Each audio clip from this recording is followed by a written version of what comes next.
Bonjour, alors aujourd'hui le test du Huawei P40 Pro, la dernière merveille de chez Huawei, à la fois tellement inspirante et tellement frustrante. Je vous l'explique maintenant en 5 points. Le test. Je commence par le design et encore une fois Huawei a fait un travail d'orfèvre. Le dos en vert, avec des effets légèrement irisés. Il joue merveilleusement avec la lumière. Le capteur photo ici est un peu désagréable, encore une fois. Mais c'est aujourd'hui malheureusement le prix à payer pour avoir un appareil photo d'exception. La face avant épurée au possible. Les deux petites encoches sont là et dans l'absolu, je la remarque quasiment jamais. Il faut voir que nous n'avons aucun bord. Enfin si, très très léger, mais comme ils sont sur le côté et incurvés, on ne les voit pas. 2. L'ergonomie. 2 boutons. Power, volume. Port USB 3.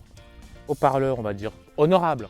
On peut l'utiliser d'une main bien entendu et atteindre l'ensemble des coins de l'écran ou tout simplement à deux mains qui reste le plus confortable, en tout cas le plus efficace. Que faire sans Google? Eh oui, c'est le souci, parce que c'est de là que naît la véritable frustration. Nous avons une interface identique à ce que propose Huawei d'habitude.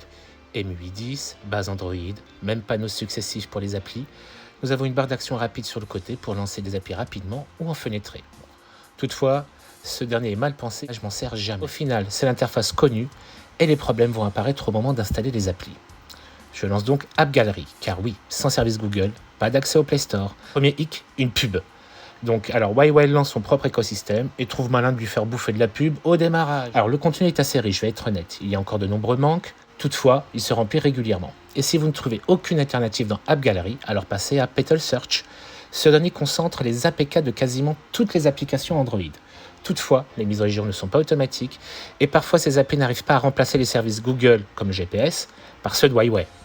Sinon, reste l'alternative Web App. C'est pratique, mais au final moins fluide et agréable à l'usage. Surtout que ces Web Apps ne peuvent pas envoyer de notifications. C'est quand même un gros manque. Les joueurs sont les plus gros lésés, avec beaucoup de titres anciens dans les magasins applicatifs, mais aucun des derniers jeux. Alors, il est bien sûr possible de lancer Fortnite, mais je n'ai pas trouvé PUBG ni Pokémon Go. De plus, vos amis qui jouent sur Android classique ne pourront pas rejoindre vos parties. Le P40 Pro a tout d'une superbe machine de guerre vidéoludique, mais il est desservi par son contenu. Enfin, comme vous vous en doutez, pas de Google Home. Par contre, nous avons accès à tout l'univers Alexa. 4. La puissance. Kirin 990. 8 Go de RAM, 256 Go d'espace disque. On est à l'aise. Aujourd'hui, en termes de performance brute comme d'usage, je suis tout simplement devant l'un des meilleurs smartphones du marché, puissant, un des plus réactifs, un des plus efficaces. Le tout, c'est d'avoir les applications qu'on veut. Et ça, c'est encore autre chose. L'écran est une merveille, très bien calibré. Et enfin, en termes d'autonomie, il tient, en usage intensif, il tient bien la journée. Vous pouvez faire une journée et demie, voire 2 jours. Sinon, la photo. Alors, que fait-on avec cet appareil photo? Nous avons 3 capteurs. Un capteur classique, un capteur grand angle et un téléobjectif. Et un télémètre. À partir de là, je vous montre directement les exemples en photo. Vous allez voir, c'est magique. Encore une fois, Huawei nous sort le grand jeu. Admirez-moi le détail, le piqué de l'image, c'est bluffant. Pareil pour la colorimétrie, un des meilleurs APN en pleine journée. Le zoom hybride x2 est de très bon niveau, x5 impressionnant au niveau du détail.